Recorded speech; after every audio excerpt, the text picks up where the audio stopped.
It is now time for our inspirational reading, a time to let these words from Martin Luther King's last speech, "I've been to the mountaintop" speech, become part of your morning reflection, your morning meditation or prayer. I invite you in this moment to take a deep breath and to pause, to close your eyes if you wish. I invite you to let these words become your words. Today's affirmation is, as I walk through the darkness, I see the stars of freedom. If I were standing at the beginning of time, with the possibility of taking a kind of general and panoramic view of the whole of human history up to now, and the Almighty said to me, "Martin Luther King, which age would you like to live in?" I would take my mental flight by Egypt, and I would watch God's children in their magnificent trek from the dungeons of Egypt, across the Red Sea, through the wilderness, on towards the Promised Land. And in spite of its magnificence, I wouldn't stop there.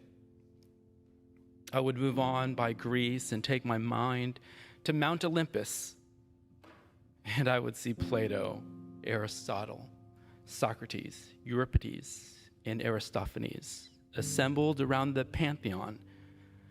And I would watch them around the Pantheon as they discuss the great and eternal issues of reality. But I wouldn't stop there. I would go on even to the great heyday of the Roman Empire, and I would see developments around there through various emperors and leaders, and I wouldn't stop there. I would even go by the way that the man for whom I am named had his habitat, and I would watch Martin Luther as he tacked his 95 theses on the doors of the Church of Wittenberg. But I wouldn't stop there. I would come on up even to 1863 and watch a vacillating president by the name of Abraham Lincoln finally come to the conclusion that he had to sign the Emancipation Proclamation. But I wouldn't stop there. I would even come up to the early 30s and see a man grappling with the problems of the bankruptcy of his nation and come with an eloquent cry that we have nothing to fear but fear itself. But I wouldn't stop there. Strangely enough, I would turn to the Almighty and say, if you allow me to live just a few years in the second half of the 20th century, I will be happy. Now, that's a strange statement to make because the nation is sick. Trouble is in the land, confusion all around. But I know somehow that only when it is dark enough can you see the stars.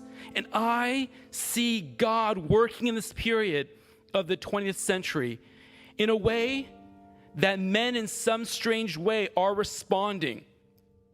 Something is happening in our world. The masses of people are rising up.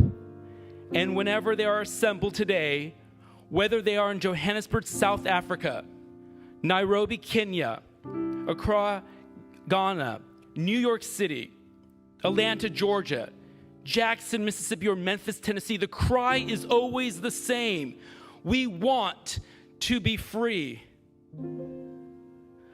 Once again, the affirmation for today is, as I walk through the darkness, I see the stars of freedom. Please know this with me. As I walk through the darkness, I see the stars of freedom. Thank you.